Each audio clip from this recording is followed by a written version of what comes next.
नमस्कार, मी अर्चना. गावाकडच्या रेसिपी या चॅनलवर तुमचं स्वागत. आज मी तुम्हाला एकदम छान अशी सोप्या पद्धतीची कोणताही घरगुती मसाला किंवा दुकानातला मसाला न वापरता एकदम टेस्टी अशी भाजी दाखवणार आहे. खडे मसाले वापरायचे नाहीत आपल्याला यामध्ये.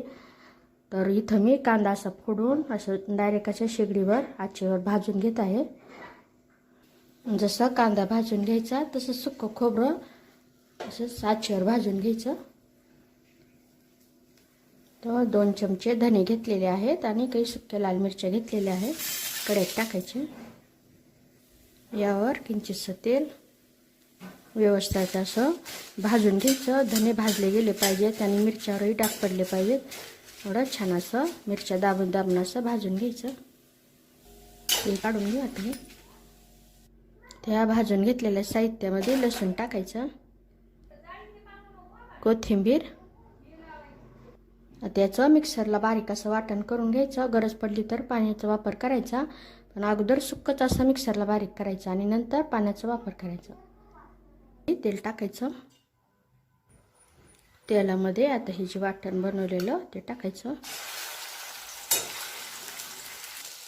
छान असं परतून घ्यायचं. तेलामध्ये हे सगळं साहित्य भाजून घेतलेलंच आहे, फक्त लसूण आणि कोथिंबीर कच्चा, त्याच्यामुळे छान असं परतून घ्यायचं. जेवढं छान परताल तेवढी भाजी छान बनते. रस्सा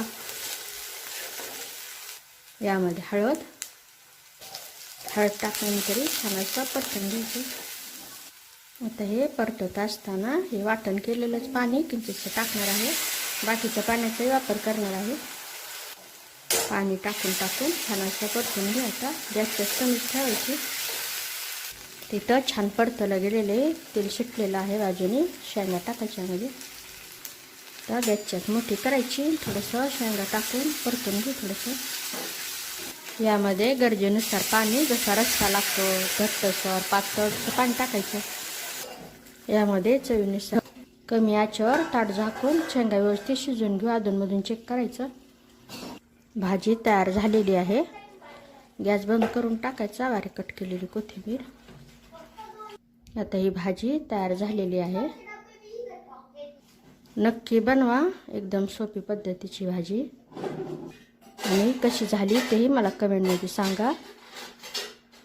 अशा माझ्या सोप्या पद्धतीच्या रेसिपीज तुम्हाला आवडत असतील तर माझ्या चॅनलला सबस्क्राईब करा आणि रेसिपीजला लाईक करा.